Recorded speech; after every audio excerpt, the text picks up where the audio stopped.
Le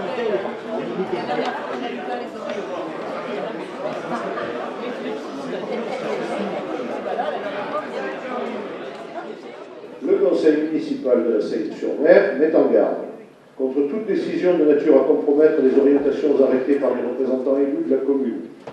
et notamment les choix stratégiques opérés sur le plan du développement économique, social et environnemental. Demande à M. le préfet du Var d'organiser une conférence interinstitutionnelle rassemblant l'État, le département, la région, la communauté d'agglomération de Toulon-Provence-Méditerranée, le syndicat Port-Toulon-Provence et la commune de la Seine, visant à assurer le soutien de la commune dans ses projets d'intérêt général. Il y avait 4 non-votants, 38 votants, 3 abstentions, 35 votes favorables. Cette motion est donc adoptée. Je vous remercie, mes chers collègues.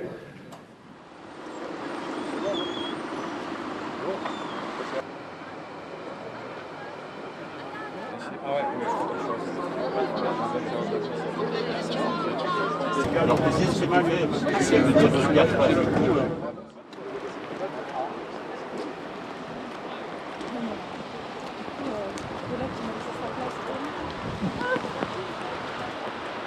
Alors, la délégation qui a été reçue par Monsieur le Secrétaire Général en fait représentait les différentes sensibilités, je dirais, de la politique de la majorité municipale. Nous étions accompagnés du conseiller général de la Seine et d'une conseillère régionale qui est seinoise. Il était important pour nous de montrer à l'État cette volonté locale des élus locaux d'avancer de façon solidaire. J'observe d'ailleurs au passage que la motion que j'ai remise à Monsieur le Secrétaire Général a été votée par le Conseil municipal sans qu'il y ait de voix contre. Certains se sont abstenus de voter ou n'ont pas participé au vote, mais personne ne s'y est opposé. C'est pour moi un signe d'une sorte d'adhésion au-delà des sensibilités politiques, à cet appel que je lance à cette solidarité nationale et territoriale. Parce que la Seine est une partie du territoire régional important pour notre région, important à diverses raisons, sa population, ses engagements, ses choix,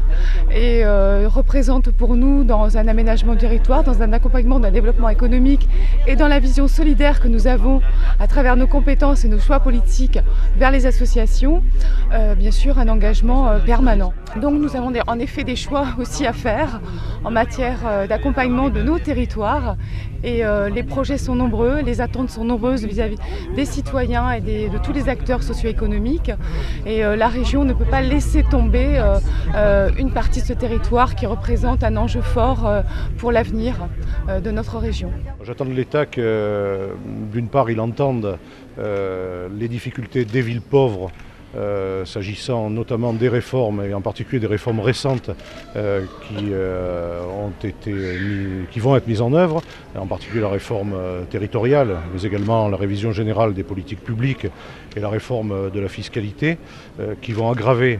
la situation de l'ensemble des collectivités, mais dont les villes les plus en difficulté vont être les premières victimes. J'attends également de l'État qu'il puisse créer les conditions de l'organisation d'une sorte de table ronde avec l'ensemble des partenaires institutionnels de la commune pour que ceux-ci, et notamment les autres collectivités, la région, le département, l'intercommunalité, les syndicats intercommunaux, et malgré les propres difficultés qui sont les leurs aussi, puissent, dans une démarche, je l'espère, concertée, voire contractualisée, pluriannuelle, suivie, engager une démarche d'accompagnement de la Seine, parce que beaucoup d'enjeux, évidemment, concernent notre peuple seinois, mais beaucoup d'enjeux concernent également le territoire de l'agglomération, voire même au-delà. Si jamais la Seine devait sombrer, il ne faudrait pas qu'elle entraîne dans son naufrage le reste de l'agglomération. Les services de l'État, de leur côté, étudient le rapport que j'ai adressé il y a quelques jours à Monsieur le Préfet pour lui exposer la situation de la ville. Je pense que d'ici à la fin janvier, à la mi-février, les services de l'État auront une lecture précise des difficultés et on va pouvoir travailler non pas dans le vague, mais travailler de façon concrète, précise et utile J'ai aujourd'hui aucune raison, au travers de ce qui m'a été indiqué par le secrétaire général, qui est par ailleurs le sous-préfet en charge de l'arrondissement de Toulon, donc qui suit les affaires séinoises, j'ai aucune raison de penser qu'il n'y a pas de volonté d'aller dans le sens de ce que nous souhaitons. Je crois que donc